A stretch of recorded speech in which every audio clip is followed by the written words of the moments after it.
So I'll tell you what happened. I watched Have I Got News For You. Richard Iowodi does sight gag. It was a blank book with nothing in it, and the joke was that Seann Walsh's diary for the next 18 months. All right. It hadn't occurred to me that I wouldn't work. So I thought I better get out of the hotel room. This is 5 days now, I think, after the photo, the front page. Really paranoid that someone's going to see me and tell the press. Like where I'm located, because I was in the secret location, the secret hotel. It gets about here, and I just remember a blonde woman walking past me here, and she clocked me, and I felt like, okay, she definitely knew who I was, and that suddenly freaked me out, and I thought I've got to go back. I'm about to have a big panic attack. So I come back here, this spot here. Notting Hill starts spinning, and I'm like, I can't fucking stand. I'm going to fall to the ground. The guy from Strictly Come Dancing is going to fall on the ground and have a panic attack. It's going to be insane. I remember it being quite pathetic because I'm trying to kind of like, oh my God. So I'm now lying here screaming. I look up, a double-decker bus goes past, and the whole of the top deck does this. Most fucking London thing. If there was any other town in the country, someone might have stopped the bus. We need to stop the bus. There's a guy in the road screaming. Just fucking looked at me. That's that guy in the dance show. Let him suffer. Then I hear a woman, very well spoken, very calming. She says, "Excuse me, sir, drunk or panic attack?" And then the guy's voice just says, "Seann, we know who you are. And we don't think you should be out here like this. Would you mind if we picked you up and got you in the car?" And I'm going, "Give me the fucking car!" And they took me back to the hotel, and in under 24 hours, I had to perform the Charleston live on BBC One in front of about 5 million people. Not ideal. Oh my God.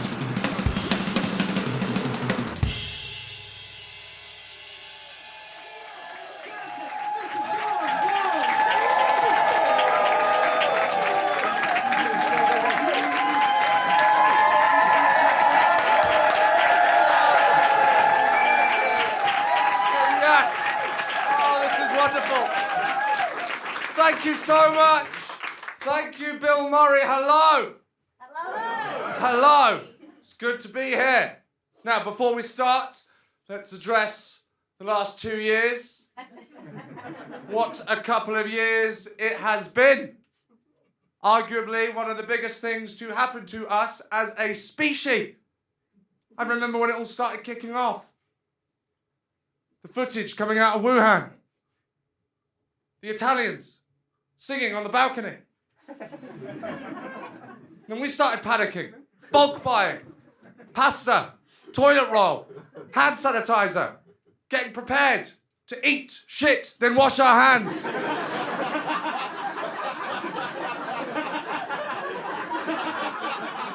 We were scared. We were afraid. We didn't know what was going to happen. And then our Prime Minister held a conference, addressed the nation, told us we would be going into a national lockdown. And remember this. I'm sure you do too. I remember watching it, sat there in my living room and thinking, why couldn't this have happened when I was on Strictly?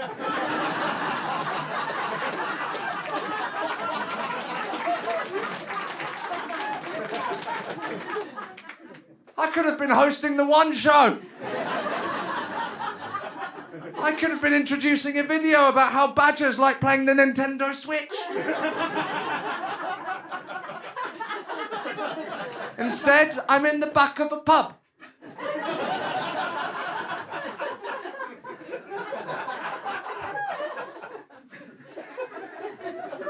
It's been 3 years. 3 years since Strictly Come Dancing. I think I can say it now. I think you overreacted.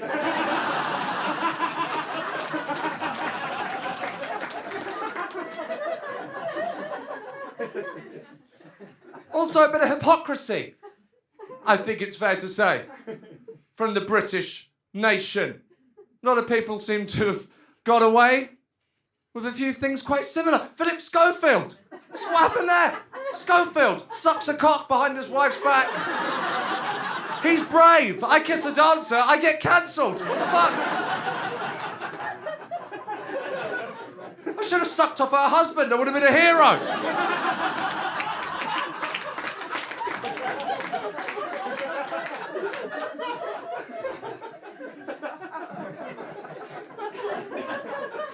3 years.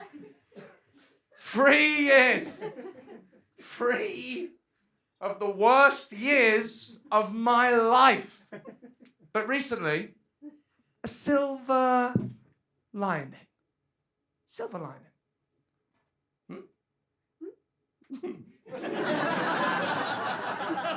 I came out of my local cafe and a man was enjoying a coffee outside.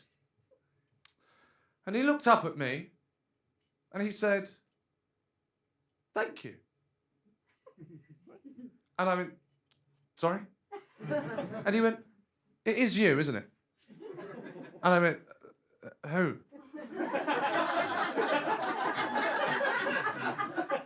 And he went, "The guy from Strictly." The guy from Strictly. For the last 3 years, I have been the guy from Strictly. And if you're watching on your device at home and you don't know what I'm talking about, I'll tell you. December the 3rd, 2018, I was a contestant on a show called Strictly Come Dancing. Around the rest of the world, Dancing with the Stars. Okay? I was in a relationship. My dance partner, Katia, was married. After training, we went for a drink. One thing led to another. And we were photographed kissing outside a pub. Awful? I know. It's awful. I was sorry. I'm still sorry now. What followed was being central to a media storm and being on the receiving end of thousands of abusive, personal posts online. And I did begin to wonder, actually, have I done anything that wrong? And then Katie Hopkins tweeted in my defense. And I thought, I fucked up.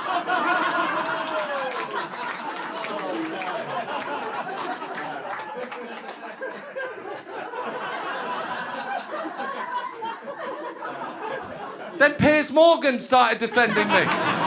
I thought, I really fucked up. I was just waiting for Trump to invite me pussy grabbing.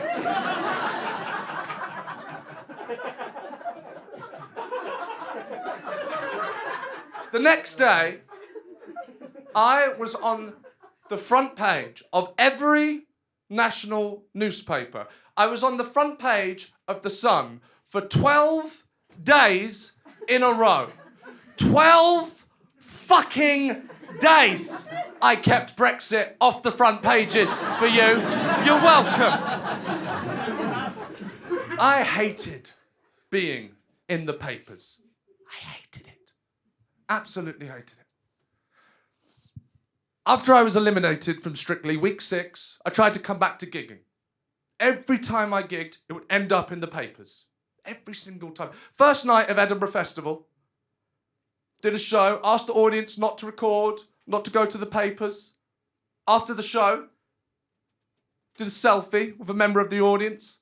She sold a story to the tabloids, saying that during the show, I had burst into tears and that the show was a shambles. Okay? It was a lie. I didn't burst into tears, okay? I was a bit emotional, admittedly, but I didn't burst into tears. The show was a shambles. It was not a good show. There was just about 12 people looking at me like I was the waiter telling them the specials, you know?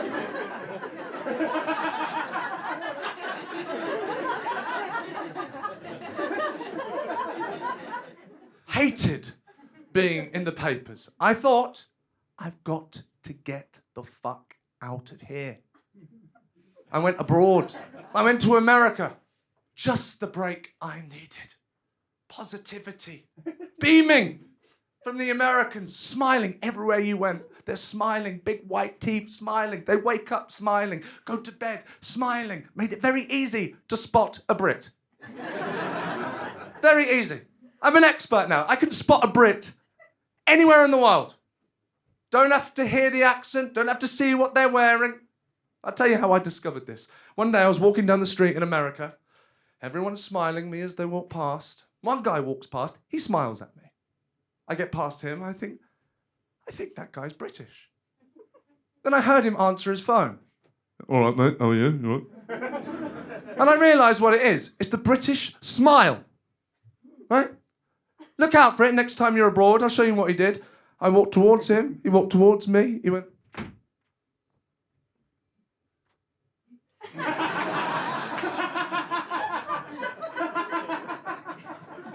It's the same face you pull when you've had a dump in a public toilet, go to leave, and someone is waiting outside.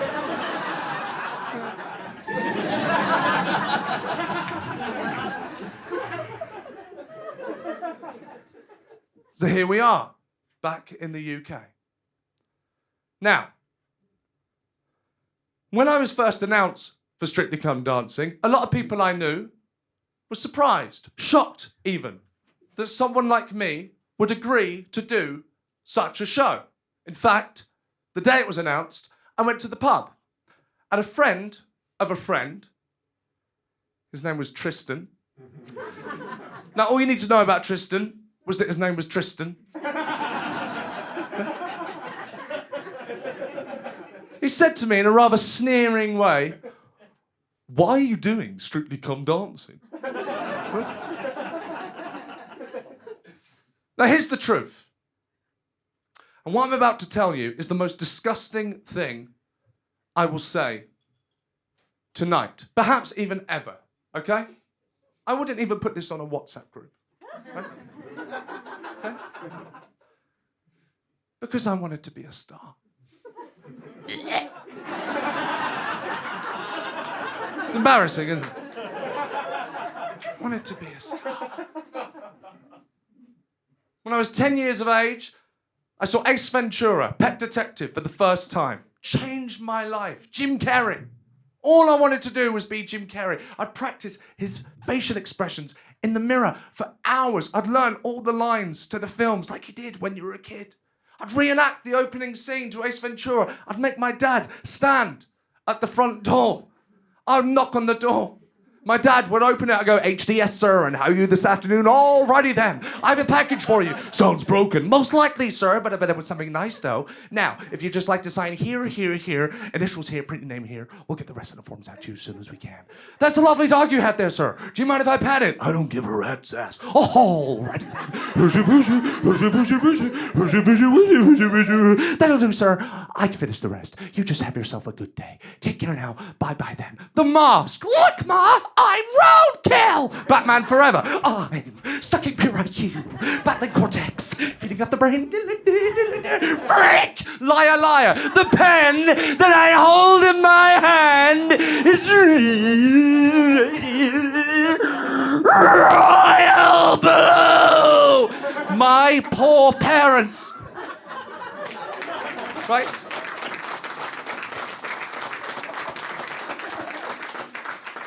I discovered Lee Evans. On VHS, I'd watch it over and over again, impersonating him wherever I went. School, home, the shops. I remember I bought a pack of chewing gum. The guy behind the counter went, "Do you need a bag?" I went, "That's all right, I've got a forklift outside." "Of course I don't need a fucking bag." Mental. I was 10. What was I doing? I started to perform stand-up in the playground at lunch times. An hour of new material every day. Incredible. Girls at the beginning of lunchtime would run to get front row seats. My career has been downhill ever since. Now, I can't remember anything I did during those shows, unfortunately. The only thing I can remember, and this is true, and it fucking destroyed, right, is I would do this. So you might be able to help me. What's your name? Izzy. Izzy. Could you get up for me, please, Izzy? Yeah, just get up. It's fine. Sit down. That was it. That was it. Fucking destroyed it. It was my magnum opus. My out. It was huge.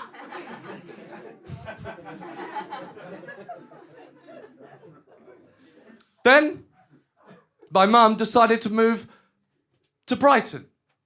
And I put my comedy career on hold so that I could concentrate on being a little shit. And playing out. Which you don't really get anymore. You don't really get playing out. I've lived in London for 10 years now. Don't see kids in the street playing out anymore. It's sad. You don't see boys playing football in the road.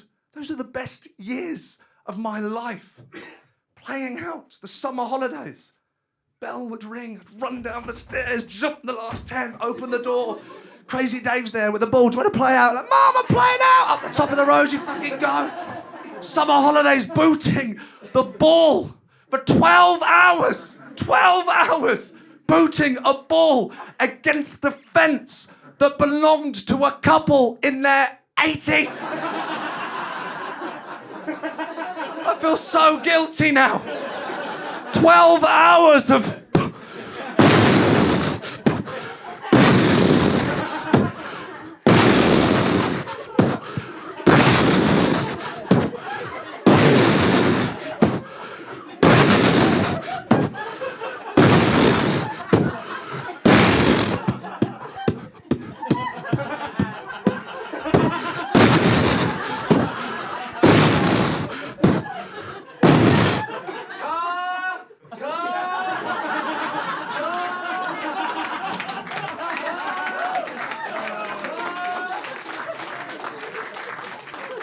The three of us on the pavement holding the ball, watching a car go past.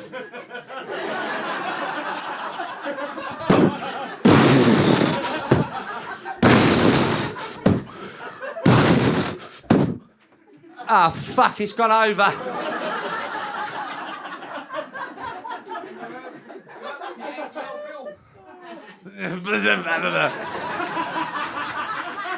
Yes. Thanks for coming to the one recording.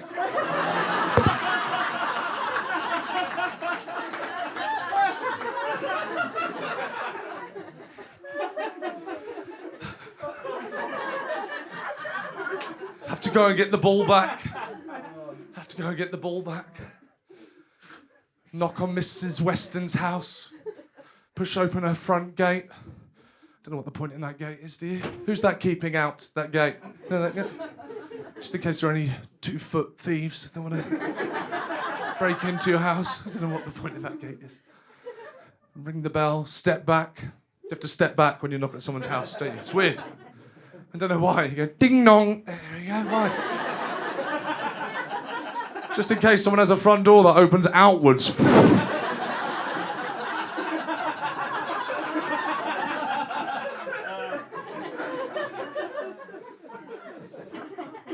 Mrs. Weston would come to answer the door. I'd pretend that I was someone else. I'd like to put on a posh voice. Would you do this to try and make it seem as if you were nicer to adults? Mrs. Weston would open the door. Good evening, Mrs. Weston. I'm so sorry. I seem to have accidentally kicked the ball into a back garden. You couldn't do us a huge favour for you? Sorry. Let me do that bit again. Fuck. It was you crackhead!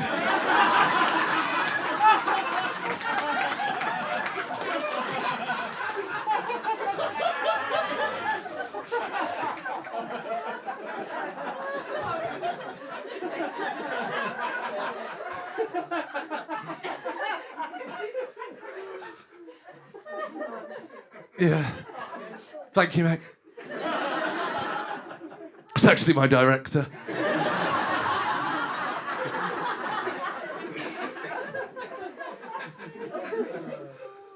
Mrs. Weston would come to the door. I'd put on a voice to try and make it seem as if I was nicer than I was to adults. She'd open the door, I'd be there. Good evening, Mrs. Weston.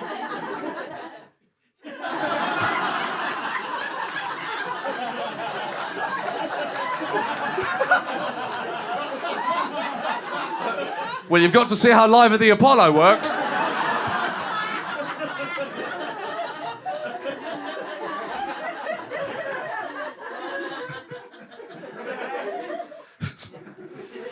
Oh, Mrs. Weston, will you just fucking shut the ball over the fucking fence so I can get the fuck on with the show? Thank you. Cheers. Thank you. She'd chuck the ball over the fence.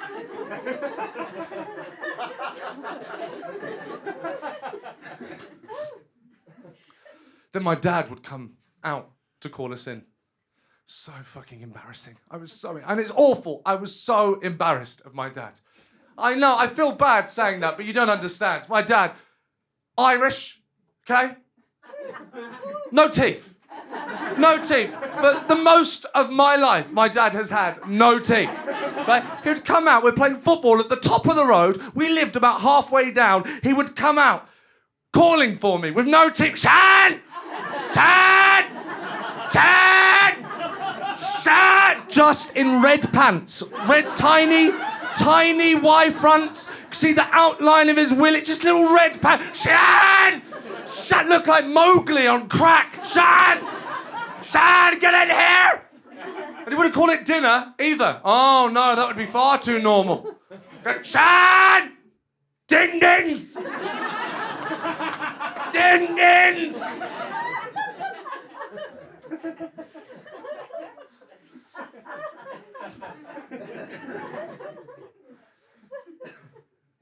So a lot of playing out. I was very naughty at school, no GCSEs. Didn't really look like I had a future ahead of me. Then when I was 17, I was reunited with my love, stand-up comedy, when my mum took me to the local comedy club, Comedia in Brighton. And I saw these guys making these people laugh, and I didn't recognise who they were. And I thought, that's fucking it. That's what I want to fucking do with my life. And at 20 years of age, I did my first gig, November the 24th. I walked out the Marlborough Theatre in Brighton. My first ever opening line, I do it for you now. Walked out and I said, hello, there are advantages to looking the way I do. No one ever asks me for help.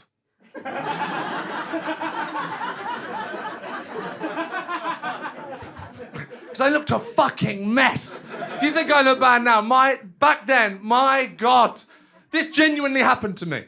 Like, genuinely. I was at King's Cross, a homeless bloke approached me from behind, tapped me on the shoulder, right? Went, excuse me, mate. I turned round, he went, oh, laughing.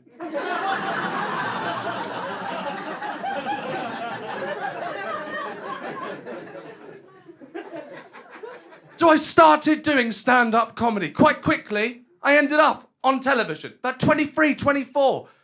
Did Mock the Week for the first time. I was so young. I was too young to be doing Mock the Week. I didn't know what the fuck I was talking about. They were talking about politics. I knew nothing about politics. Someone brought up Berlusconi. I thought he was a pastor. I had no idea. You remember that round, the scenes we'd like to see round? I didn't have any fucking writers.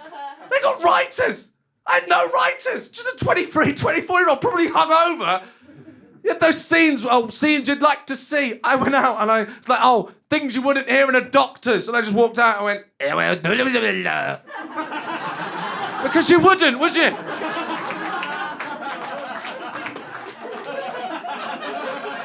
It's true. I had no idea what I was doing on these shows. I wasn't ready. Kept on turning up on these shows, didn't really know what I was doing. Every single one seemed to go wrong. I did 8 out of dogs. 8 out of things. I did 8 things in 10 cats.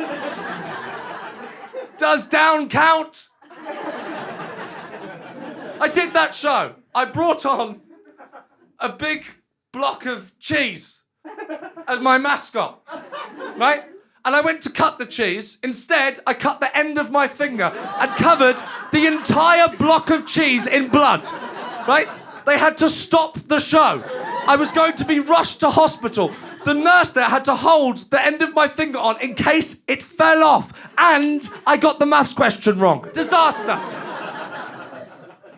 I did Would I Lie to You? Right now, I'm sure I said something on Would I Lie to You. I'm sure I did.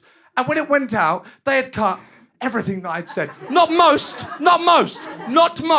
Everything I had said. So I was just on Would I Lie to You, watching Would I Lie to You. I invented Gogglebox. Thank you.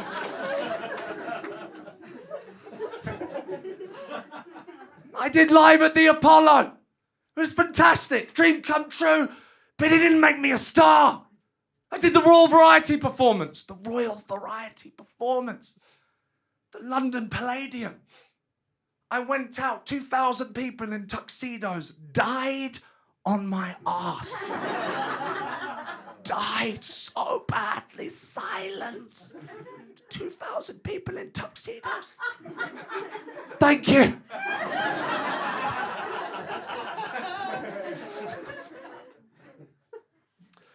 Now, what do you do when you die? I'll tell you. When you die at a gig, do you know what you do? Huh? You don't have a Lucasade, no. That was a callback to one of my old bits on my DVD that no one bought. When you die at a gig, you go home, okay? You go to the pub. You get out of there when you die at a gig. Do you know what you don't do? Meet a prince.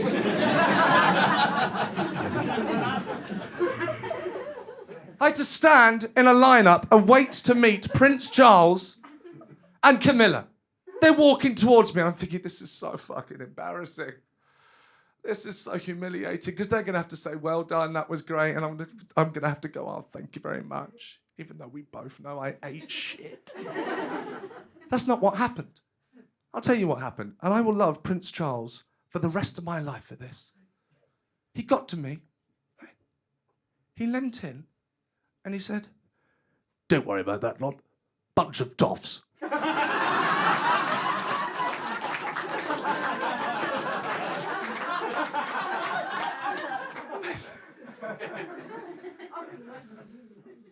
Nothing was working. I wrote a sitcom. I tried to get it made. I spoke to my agent. He told me on the phone, it's not going to get away, mate. The head of comedy at BBC, he don't like you. ITV, they don't really make sitcoms. Channel 4, they're concentrating on diversity. And Comedy Central won't work with you. Right? So, in answer to your question, Tristan,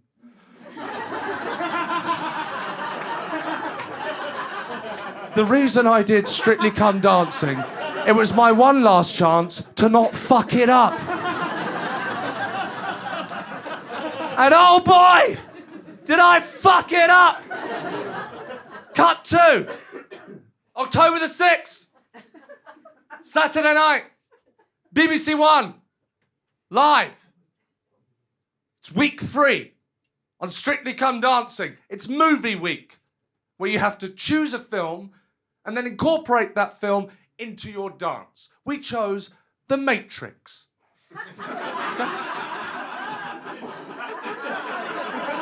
You remember this? Yeah. That was class. Thank you. Yeah. I'm stood there at the George Lucas studio, slicked back, jet black hair, guy liner, dressed in black latex. And you want to know the weirdest part? No one made me do this. It's insane. If you're watching this now on your device, okay, after 3, pause this. Yeah? Go on Google Seann Walsh, The Matrix, okay? Watch that now. Now, pause this, watch that, come back, okay? After 3. 1, 2, 3.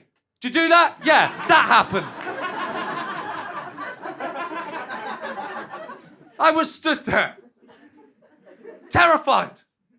I can't dance. I've got Irish bones, okay? I was brought up with my dad listening to Bob Dylan. Chad, this is real music now. This is real music. Can you do that? Can you hear that? None of that fucking Limp Bizkit shite. Can you hear that now? That's fucking real music. Come on. I don't listen to music you can dance to. Okay, I still listen to the same music I listened to when I was 15. I listened to Blink 182. Yeah. Men around their 50s. Men around their 50s writing songs about puberty and fucking dogs in the arse. I want to fuck a dog in the ass. I want to fuck a dog in the ass. I want to fuck a dog in the ass. You can't dance to that. The Smiths. Well, I wonder, do you hear me when you sleep? I hoarsely cry. That is not music you dance to. That is music where you sit alone on transport thinking about the mistakes you've made whilst you watch two raindrops race each other down the window. And if a double-decker bus crashes into us, to die by your side, well, the pleasure, the privilege is mine. So I'm stood there, black latex. The voice of God comes over the studio. And now, performing the Paso Doble to the Matrix theme, Seann Walsh and Katia Jones. I'm not fucking doing it. Fuck off! What are you talking about? Please welcome Katia.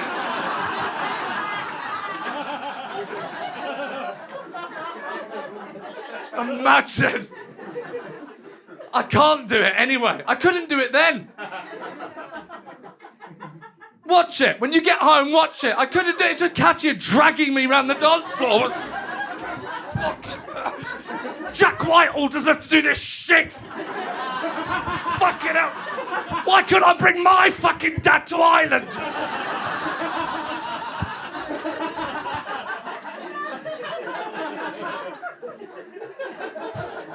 Towards the end of the dance, the camera whip pans to Katia. She does a solo bit, right? This is so two guys can run on, attach cables to my costume.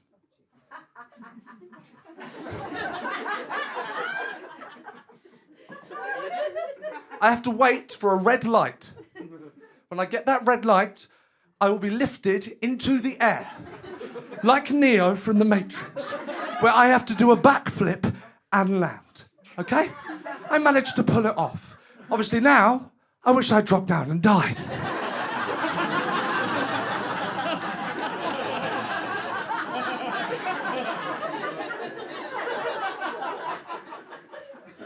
I land like this.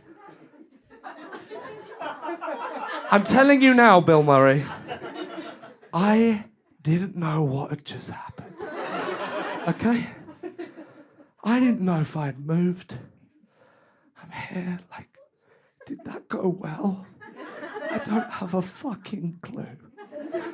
And I look up and I see Katia and she goes, yes!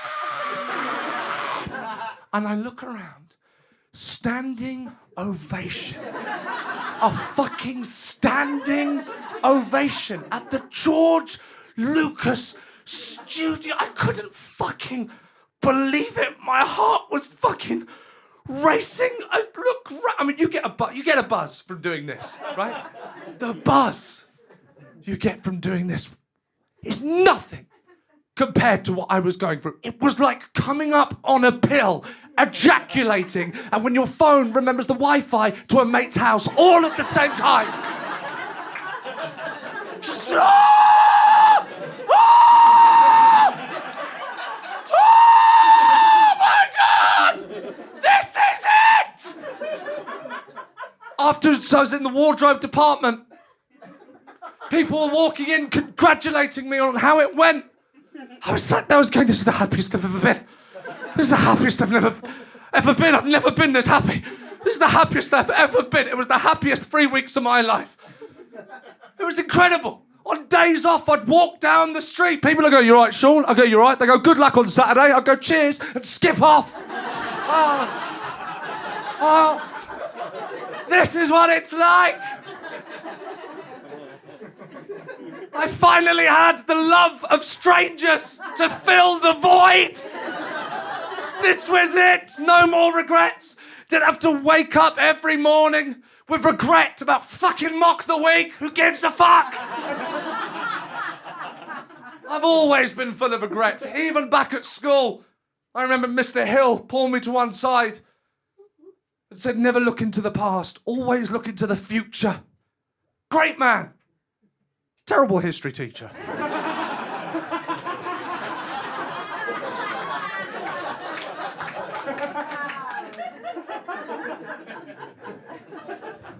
But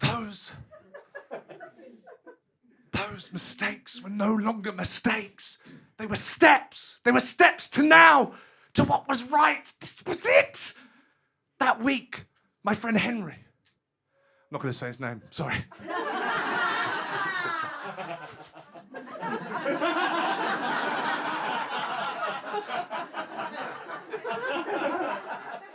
That week, one of my closest friends. You can't laugh at that bit.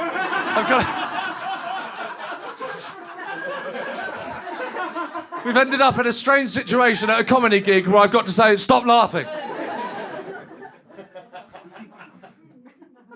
That week. No.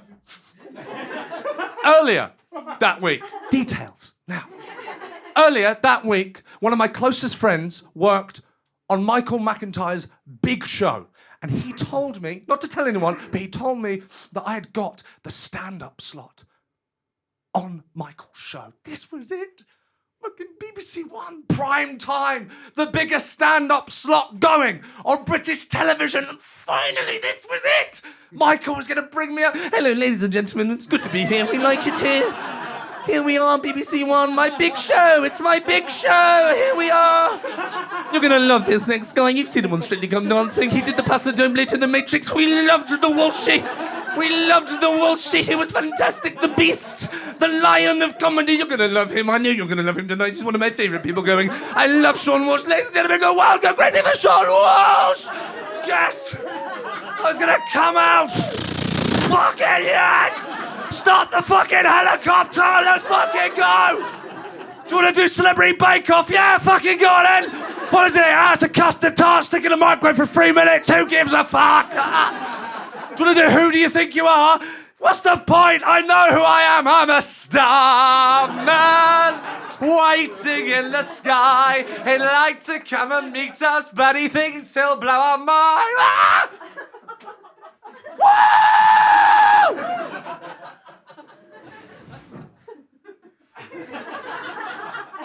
Instead, what happened was...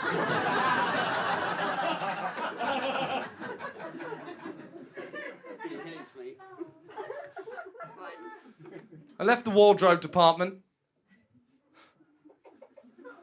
walked into the marquee for the after party. And before I could order my first beer, my agent said, it's right to have a word with you outside. Sure. And I thought, he's going to tell me I've got Michael McIntyre's big show. I better act surprised. Turns out, I didn't have to act surprised. I walked out into the BBC car park.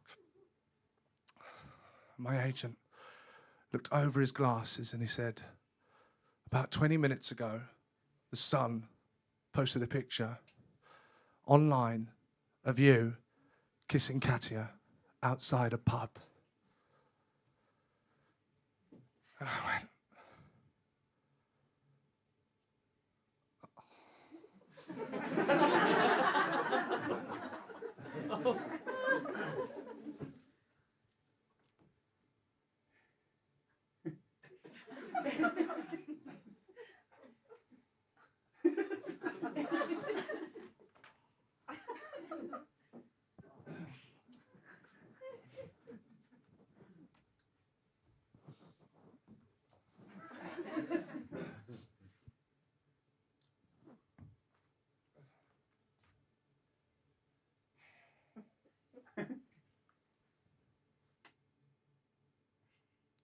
This means I'm going to have to film my special at the Bill Murray, doesn't it?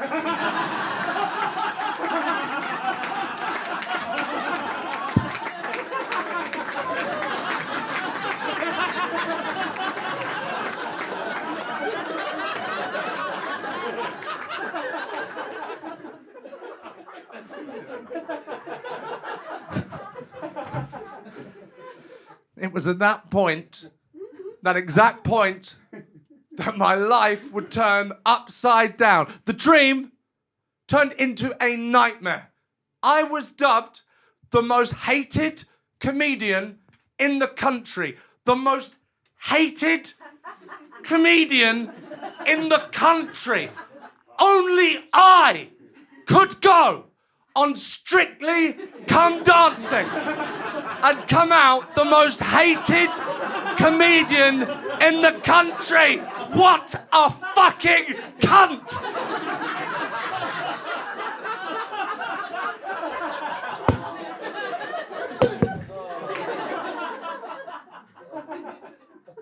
Susan Calman, been on the year before. Went on to have her own TV shows. Chris Ramsey did it the year after. #1 podcast in the country. People dressed up as me for Halloween.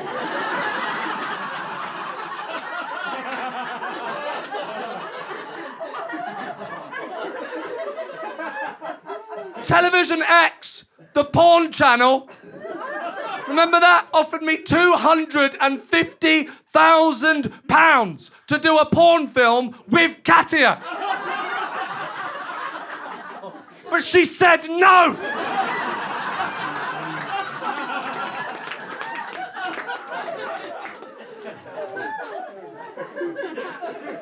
I had to move into a hotel for 2 weeks because the reporters were waiting outside my house, running through my bins. They even turned up at my parents' house and shit themselves when my dad answered.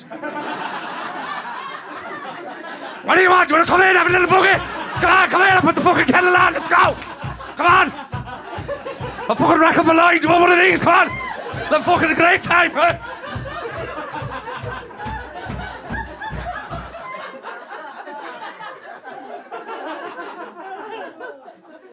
My Twitter went batshit. Thousands and thousands of people telling me they hate me. This is the complete opposite of what I was trying to achieve. Be like if David Attenborough went to recycle a can of Coke and accidentally burnt down a rainforest.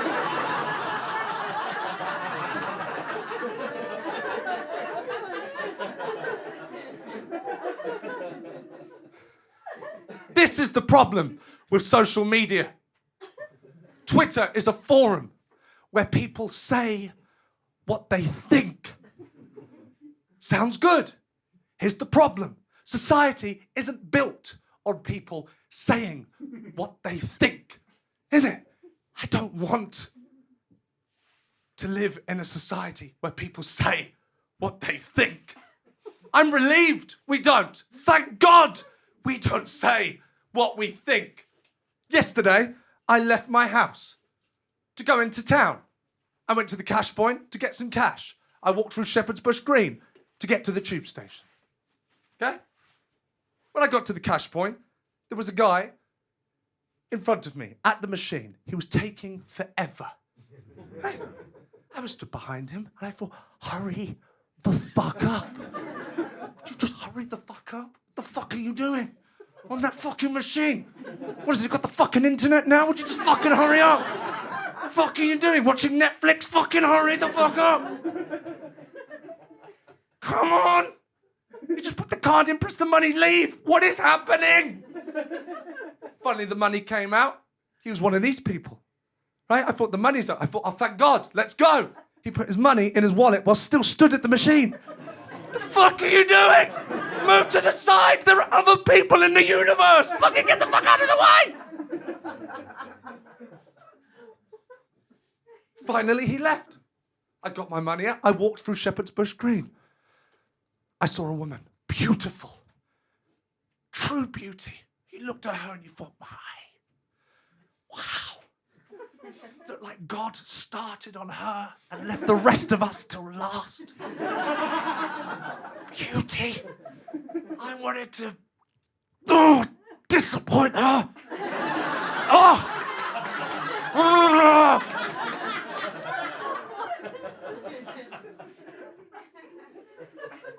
I got closer to the tube station.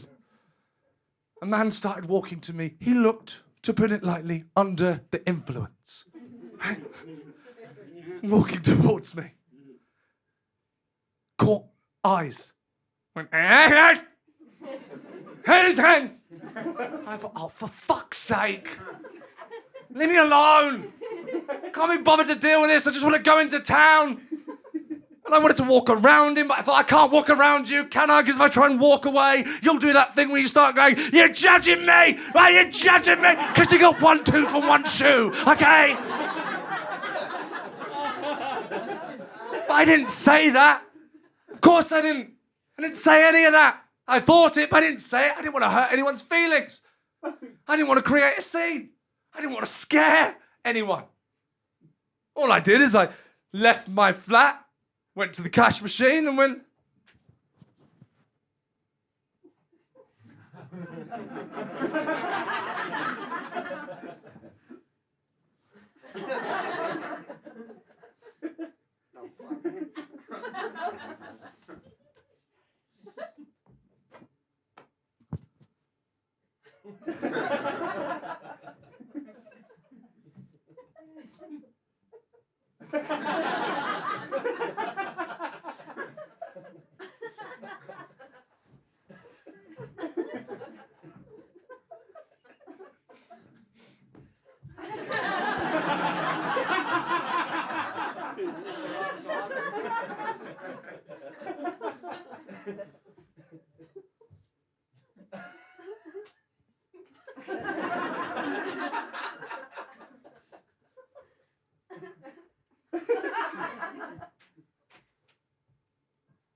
Maybe keep it to yourself. Of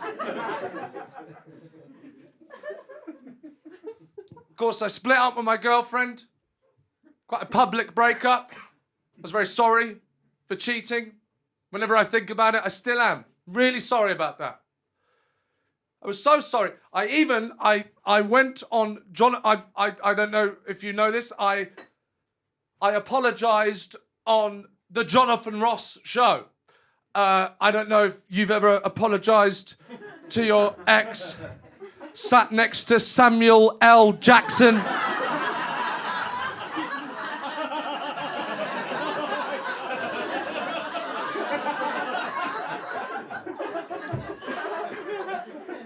If you've apologized to your ex, sat next to Brie Larson, Captain Marvel.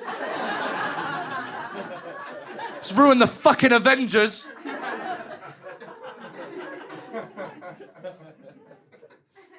Have you?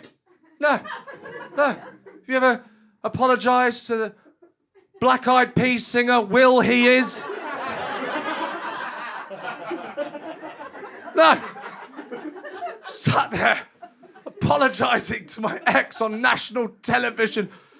It's the most humiliated I've been since I was on the phone and a stranger stopped me to tell me my torch was on.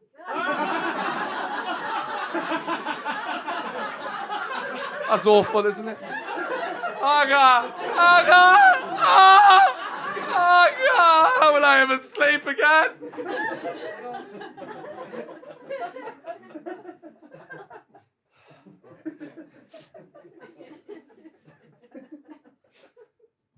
The Friday night, after the kiss, I was in my hotel.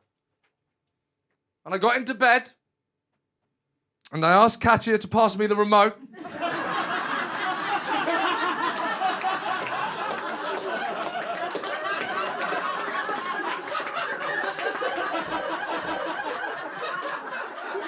The 3 years I've had, I can make that fucking joke.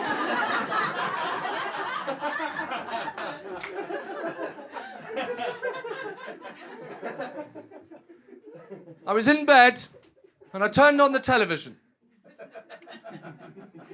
And on BBC Two was Have I Got News for You? And I shouldn't have watched it, but I did. I suppose I was curious. I can't remember. But they didn't say anything until the end. There was only one joke. It was a sight gag. If you don't know what that is, it's when a joke is made about the picture. The picture was an open blank book. And Richard Iowodi, who was hosting, said that's Seann Walsh's diary for the next 18 months. Right? Two things. First thing, correct. Second thing, how did he know there was going to be a pandemic?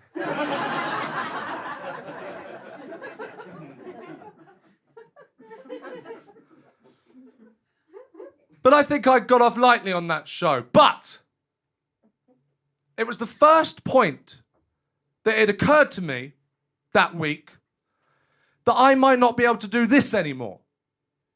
And that hadn't crossed my mind. And suddenly I felt very differently. I felt very panicked. And I was in this hotel room alone. And I thought, I need to get some air. And I went out into Notting Hill. Then I realised it was the first time, really, that I'd been out in public since the photo. I'd been in the car on the way to rehearsals. Trained, then been driven straight back to the hotel. Now I'm in Notting Hill, the public, around me. I thought everyone hated me. That's what the papers said. That's what my phone said. I was terrified, genuinely. Did not know what was going to happen. I was scared that someone would see me, report where I was, and the papers would find out where I was staying. I made eye contact with a woman who looked at me and I thought she knew who I was. So I was paranoid. I thought I better go back. I better turn round. I turned round, walked towards Notting Hill Gate. I was really now panicking. I was finding it difficult to breathe. Then Notting Hill started to spin at the traffic lights. And I began to find it quite difficult to keep my balance. So I leant on a lamppost. But I couldn't stand anymore. And I slid down the lamppost, right, into the road. So I'm now lying in the road in Notting Hill. And I start to get a sensation like I'm falling off a cliff. And it's so authentic that I start screaming because I really feel like I'm falling. So I'm in the road going, ah! Ah! Ah! Ah! And I turn and I plant my face in the road in case anyone takes a photo. And I'm still screaming. Oh, by the way, just in case it was unclear at this point, I didn't get Michael McIntyre's big show.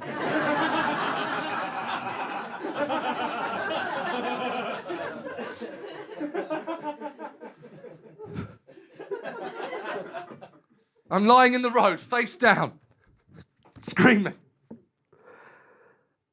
And then I hear a woman say, "Excuse me, sir, drunk or panic attack?" And I'm in the road and I'm going, "Panic attack! Panic attack! It's panic attack!" And then I hear a man say, "Seann, we know who you are. We don't think you should be out here like this." "No shit, Sherlock! Would you mind if we picked you up and put you in our car?" And I'm going, "Please put me in your fucking car. Please put me in your car." They pick me up and they put me in the back of their car. And they drive me to my hotel. And I start to come to. I start to calm down. I start to calm down and I'm sat there. And he pulls up at the hotel around the corner. I've told him where it is. And I look in the car. I don't drive. I don't know anything about cars, okay? I'm in the back, and I look at the dashboard. And the entire dashboard is touchscreen, right? Turns out I'm in a Tesla, right? Okay? But I don't know anything about Teslas at this point. So that's what I come to. And I look. There's this futuristic dashboard. And this lovely couple asked me if I'd like them to accompany me to my hotel. And I go, yeah, please, I would really appreciate that. And so he opened the back door. And the back door opened like this.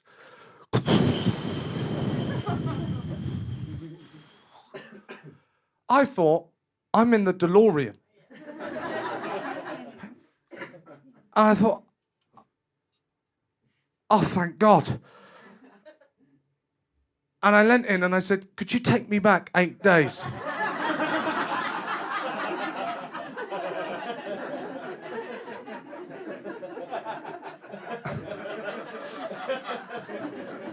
Now, that week, I'd been on the front cover of every national newspaper. I'd been front page of The Sun every day. I'd split up with my girlfriend. I'd had what I discovered is called a vertigo seizure in the road. Now, do you know what you do the next day? If that's the week you've had, maybe lie low for a little while. Maybe take a break. Maybe work on yourself a bit. Do you know what you don't do? The Charleston in front of 8 million people.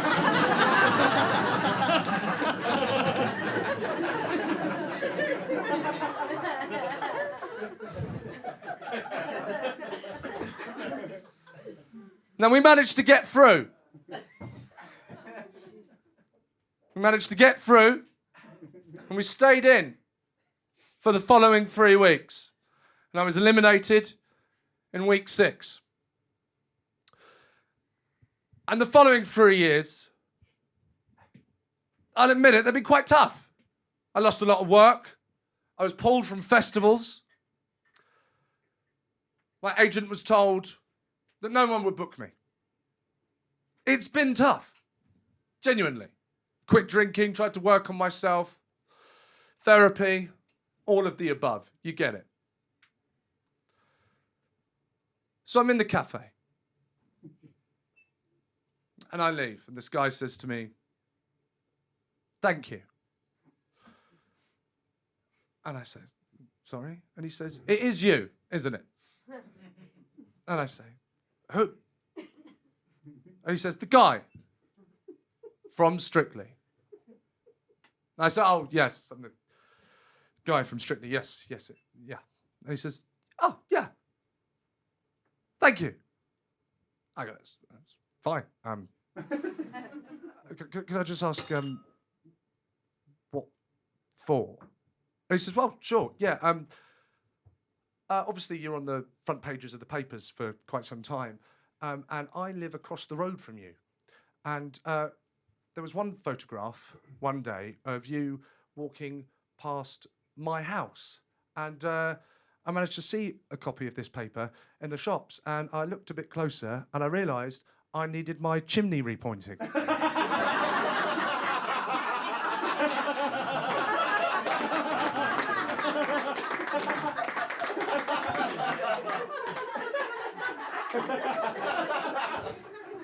And I said, every cloud.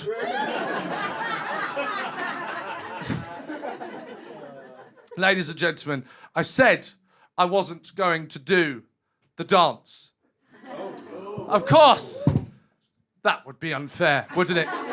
Lizzie, would you do me the honours? Come on, just get up. Sit down. Thank you for coming, everyone. I've been Seann Walsh. Take care. Good night. Thank you.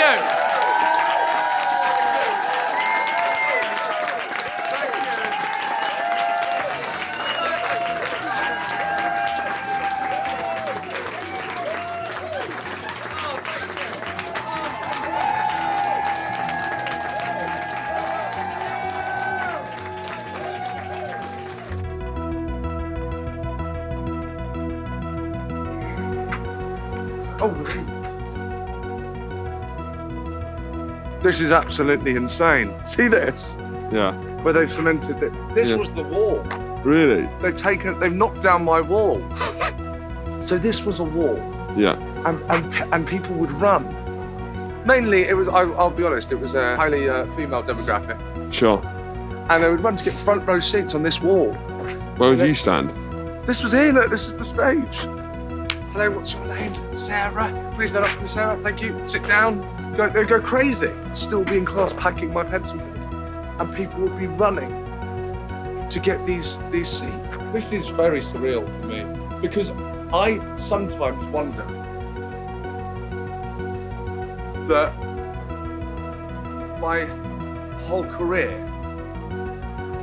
have I been chasing the feeling that I got doing this.